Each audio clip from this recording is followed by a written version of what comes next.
मी कामावरून घरी आलो की माझी आई म्हणायची, तुझी बायको काहीच काम करत नाही, दिवसभर अशीच लोळत पडलेली असते. मी आईचं ऐकून बायकोला ओरडायचो. एक दिवस तर रागाच्या भरात मी बायकोला घरातूनच बाहेर काढले. ती रडत रडत तिच्या माहेरी गेली. आई आणि बहिणीला खूपच आनंद झाला. पण त्याच दिवशी असे काही झाले की मी अतिशय चकित झालो. कारण माझ्या आईने इतक्या कडक उन्हात जेव्हा मी माझ्या घराच्या दरवाजाजवळ पोचलो तेव्हा दरवाजा बंद होता. 10 मिनिट झाले, दरवाजा मी वाजवत होतो, पण कोणीच दरवाजा उघडत नव्हतं. मला खूप राग आला. मग काही वेळानंतर माझ्या आईने दरवाजा उघडला आणि मी दमून भागून घामाने भिजलेल्या घरात आलो. माझ्या आईने मला पाण्याचा ग्लास दिला आणि म्हणाली, हे बघ, घरातले सगळे काम मी केले आहे, झाडून घेतले आहे, सगळं घर पुसून घेतलं आहे आणि एवढा मोठा भांड्यांचा पाळासुद्धा घासला आहे. आता माझ्या हाडामध्ये एवढा दम राहिला नाही की घरसुद्धा मीच सांभाळू. तू जरा जाऊन तुझ्या बायकोला बघ, ती दिवसभर काय करते. मी जेव्हा माझ्या खोलीत गेलो तेव्हा मी बघितलं की माझी बायको आरामात बेडवर झोपली आहे. मला खूप राग आला आणि तिच्या शेजारी माझी मुलगीसुद्धा झोपली होती. संपूर्ण दिवस मी ऑफिसमध्ये मेहनत करतो, माझं डोकं खर्ची करतो आणि बॉसची सुद्धा कटकट ऐकतो आणि यानंतर 2 बस बदलून घरी येतो आणि बघा या सविताला किती आरामात झोपली आहे. रागात येऊन मी तिला आवाज देऊ लागलो तेव्हा ती जागी झाली आणि सोबत झोपलेली माझी मुलगीसुद्धा जागी झाली. ती रडायला लागली होती.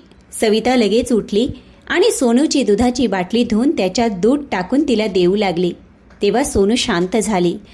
सविता थोड्या वेळ सोनूजवळ बसली आणि मी हात धुण्यासाठी बाहेर निघून गेलो. माझी आई बाहेर उभी होती. ती मला म्हणायला लागली, बघितले का तू तुझ्या डोळ्यांनी? तू गेल्यानंतर तुझी बायको बेडवर पडून असते आणि घरातली सगळी कामं मलाच करावी लागतात. मी विचार केला की रात्री झोपताना सवितासोबत या विषयावर बोलतो, पण रात्री सोनूला झोपवता झोपवता खूप वेळ झाला. तरीही सोनू झोपत नव्हती. त्यामुळे सविता सोनूला घेऊन दुसऱ्या खोलीत निघून गेली. पण या व्यतिरिक्त खूप वेळ मला सोनूचा रडायचा आवाज येत होता. सोनू रडत होती, त्यामुळे मी कितीतरी तास झोपू शकलो नाही. मग माहीत नाही कधी माझा डोळा लागला. दुसऱ्या दिवशी कमी झोप झाल्यामुळे माझं डोकं खूप दुखायला लागलं. माहीत नाही सविता किती वेळ झोपली नसेल. असो, मी माझ्या खोलीत जायला लागलो तर माझ्या आईने पुन्हा मला मागून आवाज दिला आणि म्हणाली, तुला चहा पाणी हवा की नाही हे विचारायला तुझ्या बायकोला सांग जरा. जेव्हा बघावं तेव्हा बेडवर लोळत पडलेली असते. सोनूचं कारण पुढं केलं आहे आणि स्वतःच झोपा काढत असते. आईचं ऐकून मला सविताचा खूप राग आला. मी जेव्हा माझ्या खोलीत गेलो तेव्हा सविता पुन्हा झोपली होती. मी तिला रागात आवाज दिला. तिला म्हणालो, शेवटी तू घरात करत काय असते? जेव्हा बघावं तेव्हा झोपा काढतेस. माझ्या या बोलण्यामुळे ती मला हैराण होऊन बघू लागली. ती रडायला लागली आणि म्हणाली की माझं डोकं खूप दुखत आहे. मग मी रागात माझ्या बायकोला बघितले आणि खोलीच्या बाहेर निघून गेलो. मी माझ्या आईच्या खोलीत गेलो.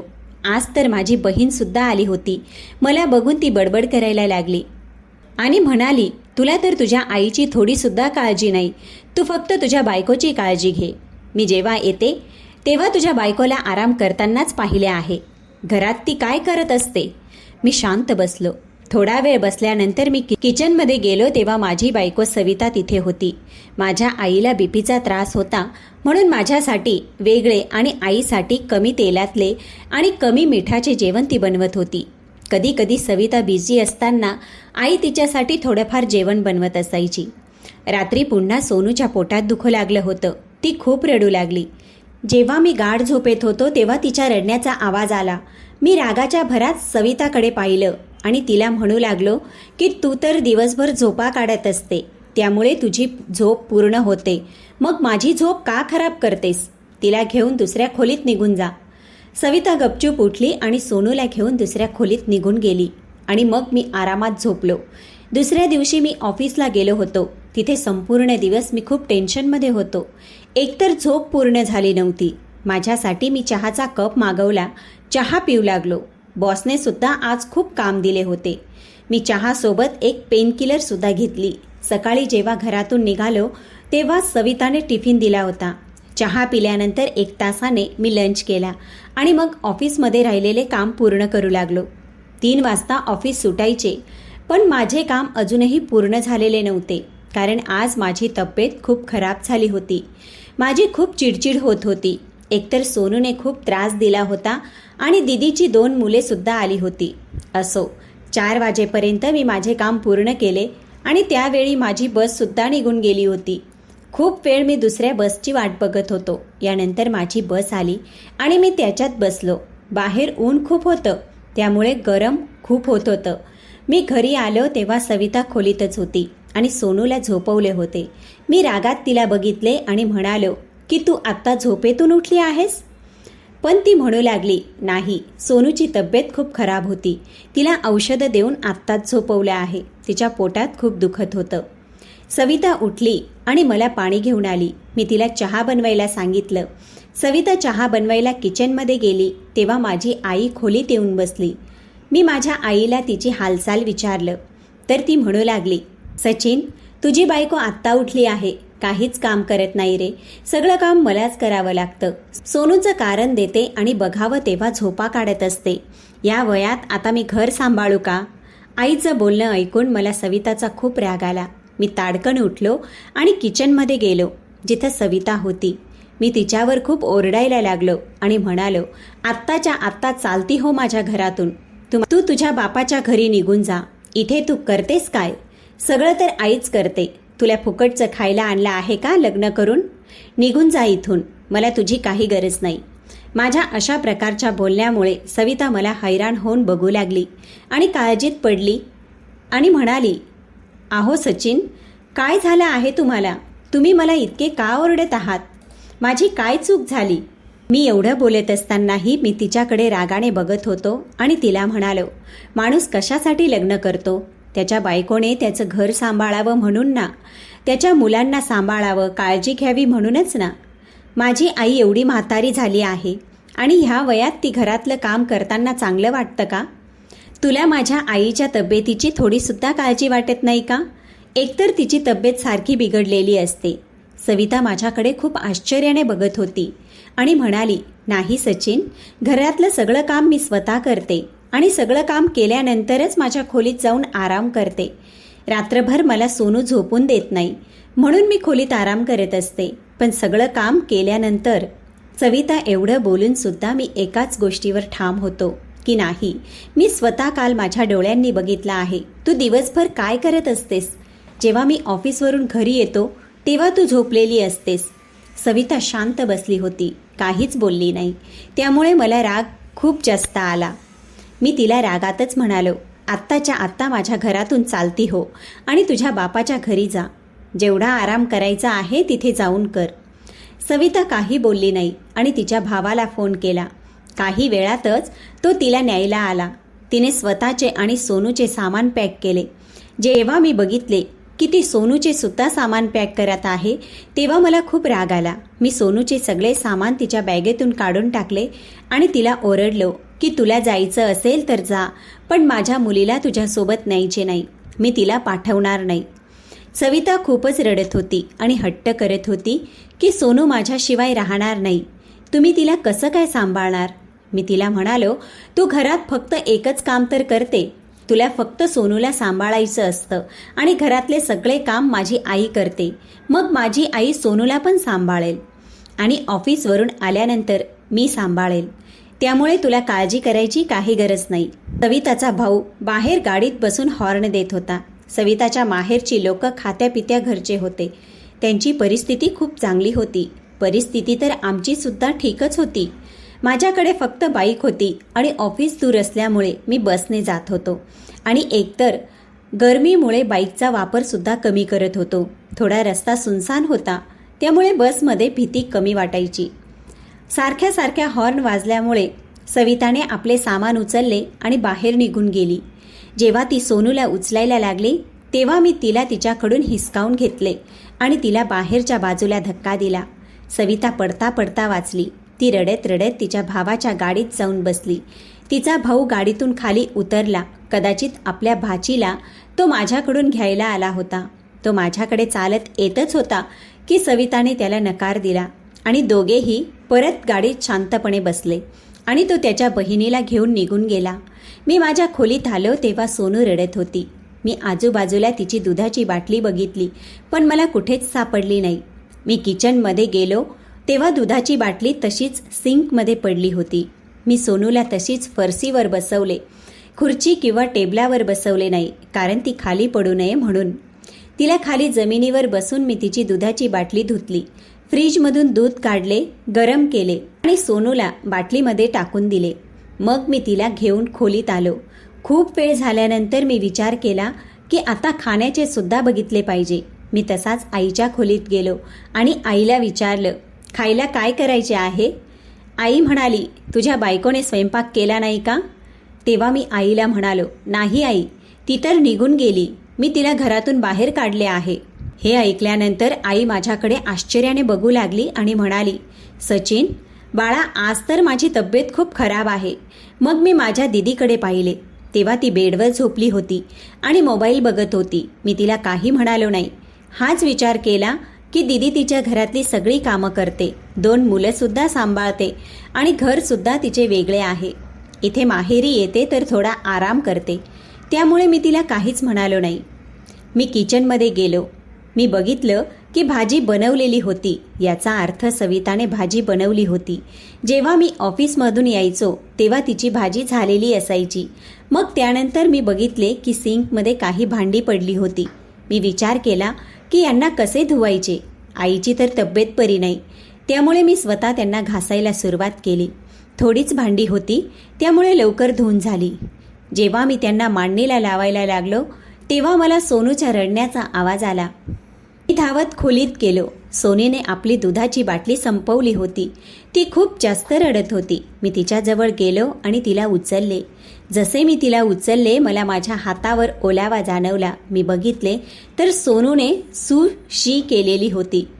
आता हे तर काम आईने केले नसते. मी पटकन सोनूची पॅन्ट चेंज केली आणि खूप वाईट मनाने तिची शी धुतली. एवढेच नाही तर मला उलटीसुद्धा यायला लागली होती, पण मला हे काम करावेच लागणार होते. शी धुतल्यानंतर मी सोनूचे कपडे बदलले. कपडे बदलल्यानंतर तिला मी पाळण्यात टाकले. अगदी आरामात शांततेत झोपली. कदाचित शी झाल्यामुळे ती रडत होती. मी बेडवरून सर्व सामान उचलले आणि बाहेर फेकून दिले.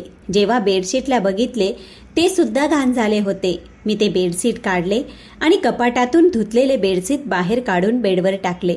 मग बाथरूममध्ये जाऊन सोनूचे कपडे आणि बेडशीट धुवून टाकले. आतने बाथरूममध्ये धुतच होतो की सोनूचा पुन्हा रडण्याचा आवाज आला. मी धावत खोलीत आलो, कारण मी विचार करत होतो की ती पाळण्यातून खाली पडू नये, कारण तिला अजून पाळण्यातून खाली उतरता येत नव्हतं. मी सोनूला उचलले, आईजवळ घेऊन गेलो. आईला म्हणालो की थोड्या वेळासाठी सोनूला सांभाळ, मी आलोच. सोनूला आईजवळ सोडले आणि बेडशीट धुवून टेरेसवर वाळत टाकून खाली आलो. खाली आल्यावर मी किचनमध्ये गेलो. विचार केला की भाजी तर सविताने बनवली आहे, पण मला चपात्या बनवायच्या होत्या. मग विचार केला, चला कसं तरी करून चपात्या बनवायलाच पाहिजे. दीदीची तब्येत खराब आहे. आईला तर मी सांगू शकत नाही की तू काहीतरी बनव. मी फ्रीज खोलून पाहिलं तर फ्रीजमध्ये पीठ नव्हतं. आता पीठ कसं मळू? मला तर ते मळताही येत नव्हतं. मग मी विचार केला, बाहेरून जेवण ऑर्डर करावे. आईचे जेवण बघितले तर आईचे वेगळे जेवण सविताने बनवून ठेवलेले होते. तर चपात्या तेवढ्या राहिल्या होत्या. मी हॉटेलमधून गव्हाच्या चपात्या ऑर्डर केल्या आणि मग आईच्या खोलीत गेलो, कारण मला सोनूच्या रडण्याचा आवाज येत होता. मी सोनूला तिथून उचलून आणले आणि तिला शांत करण्याचा प्रयत्न करू लागलो. परंतु मला जाणवले की कदाचित तिला भूक लागली होती. मी किचनमध्ये गेलो आणि तिच्यासाठी सेरेलॅक बनवले. पाहिले तर मला समजले नाही. पहिल्यांदा तर मला समजले नाही की ते कसं बनवायचं. मग त्या डब्यावर लिहिले होते त्याप्रमाणे बनवलं. सोनूला भरवू लागलो. तिने खाता खाता पुन्हा कपडे भरवले. तिला खाऊ भरवल्यानंतर तिचे कपडेसुद्धा मी बदलून दिले. त्याच वेळी चपात्यासुद्धा आल्या होत्या. सोनूला बेडवर बसवून तिच्यासमोर छोटी मोठी खेळणी ठेवली.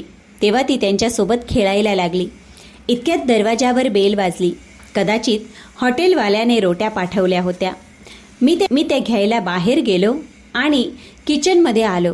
तेव्हा बघितलं की भाजी थंड झाली होती, कारण खूप वेळ अगोदर सविताने ती भाजी बनवली होती. कदाचित याच्यामुळे की त्यावेळेस सोनू झोपली होती. त्यामुळे तिने भाजी बनवून घेतली असेल. कारण लहान मुलांना सांभाळायचं एवढं सोपं काम नाही.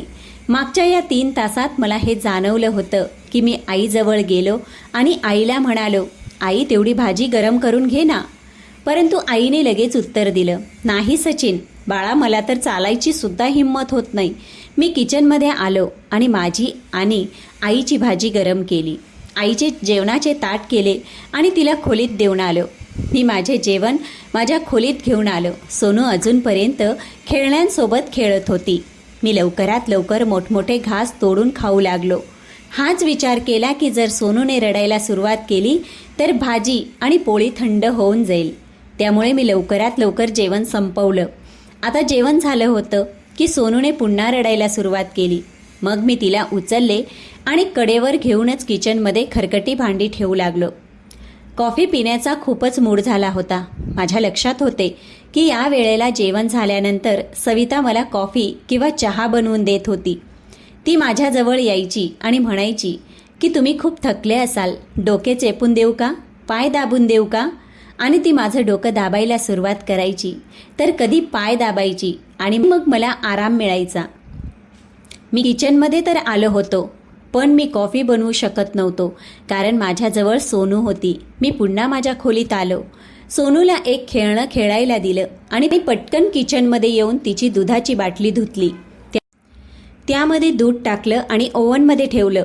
फक्त 1 मिनिटातच दूध गरम झालं होतं. मी लगेच दुधाची बाटली घेऊन खोलीत आलो. तोपर्यंत सोनूच्या रडण्याचा आवाज येतच होता. मी तिला दुधाची बाटली दिली आणि ती शांत झाली.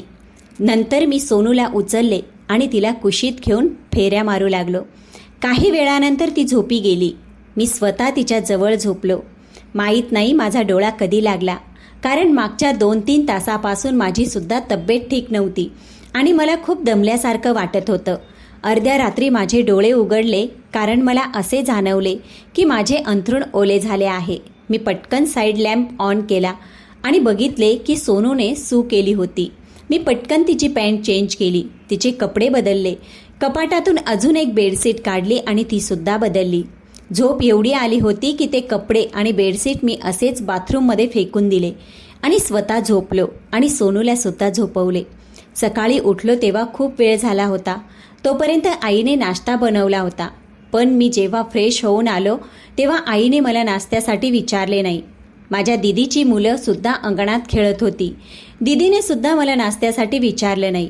मग मी स्वतः किचनमध्ये आलो आणि फ्रीजमधून ब्रेड बटर काढले. गरम न करताच लवकर लवकर खायला सुरुवात केली. कारण नाही मला पराठा बनवायला येत होता आणि नाही मला तेवढा वेळ होता. तसे तर मला नाश्त्यामध्ये पराठा आणि दही आवडत होतं. मला माहीत नाही की सविता कधी आणि कसे दही बनवत होती, किती दूध टाकत होती आणि त्यात दही किती मिक्स करत होती. मला तर प्रत्येक गोष्ट वेळेवर हातात मिळत होती.